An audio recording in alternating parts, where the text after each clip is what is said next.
What's going on, guys? This is Shay here. Hey everybody, I'm going to be reviewing the DL-18 blaster pistol from Star Wars. So this is actually a pretty cool blaster pistol that I wanted to show you guys. It's something I made, 2 days ago I think, so it's been a minute. This thing actually took me a good minute to make. It took me more than a USB match pistol prop that I made, which I probably might review in a different one.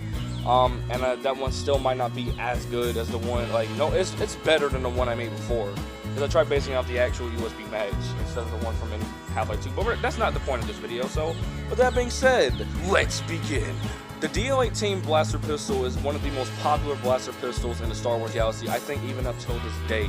I think 35 years after the Battle of Yavin, this thing might still be a popular pick or a really good pick of a blaster pistol or the sidearm for bounty hunter, smugglers, and all those people. Maybe even for civilian use, I guess. Kanan Jarrus from Star Wars Rebels uses this blaster pistol, and I mean, he made extensive use of this thing. Well, of course, in the beginning of the show, he of course made extensive use of this because he forbiddingly, kind of restricted himself from using his lightsaber, of course, so the way he wouldn't give his identity away. Hell, even in the first episode of Star Wars Rebels, Season 1, Episode 1, Spark of Rebellion, he didn't even have his lightsaber pieces on him. It was not attached to a back of him, to his belt, to the front of his belt, nothing. So it was only literally just his blaster pistol.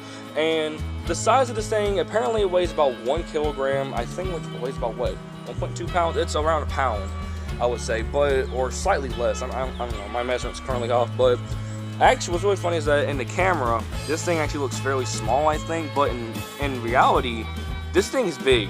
It's not huge, not like the DL-44, which I think is way bigger than this, or slightly bigger than this, but, I mean, it's big. Because if I aim like this right now, it feels like I'm holding a gun in, Battlefront 2 and such. Apparently, this thing, as I said, since due to the fact it's one of the most popular, or just a very popular blaster pistol in general, it's used by it's used by smugglers and bounty hunters and stuff.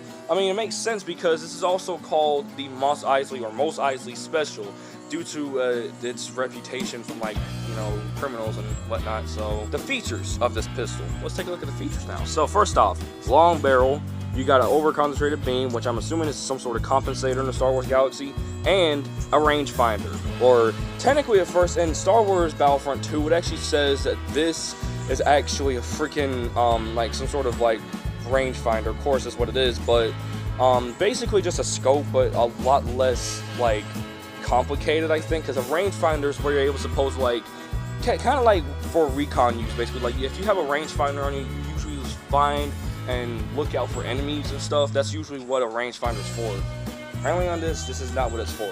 So I don't know what these pieces right here are supposed to do. I think this maybe supposed to open up towards to get to have access to the power pack or something. I don't know, but that's just what I think maybe. In the show, the DL-18 looks a lot more slimmer than this thing, like in Rebels. This thing, I think, either is the same size or is just slightly slimmer than this one. And no, I don't have a proper holster for this thing. I tried putting in my drop leg holster for my RE-45 and certain other pistols, but sadly for this one, this does not fit.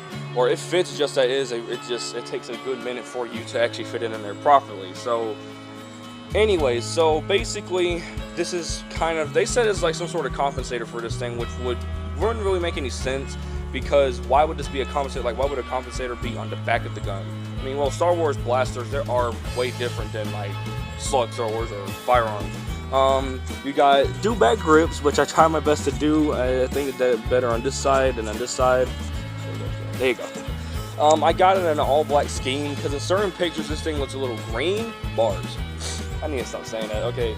But anyways, in certain pictures this thing looks green, but instead I got it into a black color scheme that has the brown grip still as well, because Kanan Jarrus' DL-18 actually has a green tint to it, but I didn't want to do that. I just want to do the standard version of this and whatnot. So when I hold it in my hand, it fits good in my hand. Also, I forgot to say in the back, yeah, I know the back of this ain't covered up with cardboard, but let me tell you this is actually a recharge valve, so where you can actually press this and you can recharge it for as long as you think you need to.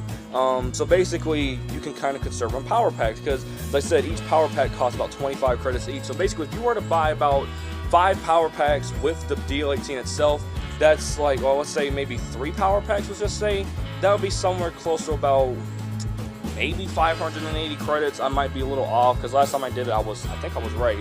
But yeah, so you know, the recharge valve is to of course conserve your power pack energy so that way you don't have to replace it so fast. And I don't know how fast you can fire the DL-18, but on Battlefront 2, you're actually able to fire this thing slightly fast, like okay, maybe. Like it sounds like the E11, but like a lot less strong, or has a lot less like reverb or whatever, or just echo, you know. So yeah, that's really it for the DL-18. I also should point out that the hole, or like the little hole for the trigger guard, actually should be a lot more like spacious. This one's a little tight, but my finger can still fit through it. That sounded really wrong.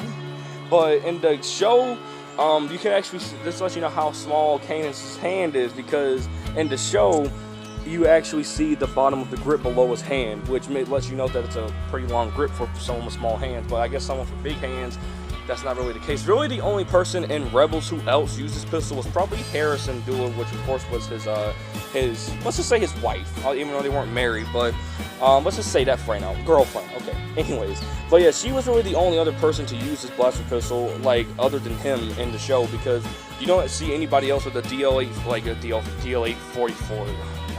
You don't really see anybody else in Rebels use like a DL-18 minus Kanan Jarrus, and then, you know, Hera getting near the very, very end of the show, or not very, but getting close to where Kanan was about to die, sadly, she was the one who pulled his blaster and started shooting at Death Troopers. So, I think I covered the history of this enough. Let's get into a shooting test. Alrighty then, DL-18 at the range. Let's do this, guys. And yes, I can spin this in my hand, but it's not as fast as I want it to. Anyways, and yes, Kanan does spin this on his finger. Alright, we're gonna do some one-handed shooting.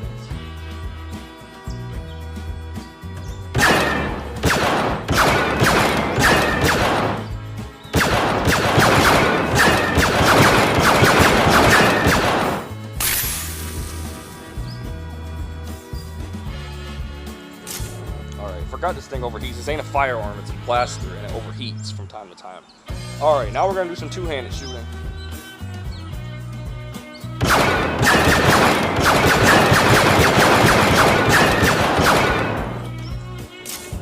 So, that was a pretty short review, but I mean, like, does that really make it enough for me just to make this a review and say, oh yeah, this is the DL-18? What things did I use? Of course, I use cardboard. I used about 6 layers. But if I could have fooled somebody and make it look like I used more than 6 layers, it's going to use about 8. Maybe, because I wanted this to look like the actual DL-18. I actually forgot what firearm this was made off of, because it's made off, I think it's made off of a Ruger pistol in real life. And same with the DC-12 heavy blaster pistol, which I'm surprised that's even considered a heavy blaster pistol due to its size. Like, it's pretty compact. But, because, you know, in heavy blaster pistols, they tend to have a really high profile in terms of its looks. Whereas these pistols, they're kind of like concealable in a way, and concealable enough to the point where you don't really look pretty sus, maybe. So I put that wrong. So anyways, that's the DL-18 blaster pistol, everybody. Let me know what your favorite blaster pistol is for any passing fans, or any passing people, or just people who are into Star Wars on this channel. Let me know what your favorite blaster pistol is, guys. So with that being said, if you guys like this video, make sure to comment, like, and subscribe. And I guess, may the Force be with you, and I'll see you guys next time. Bye, guys.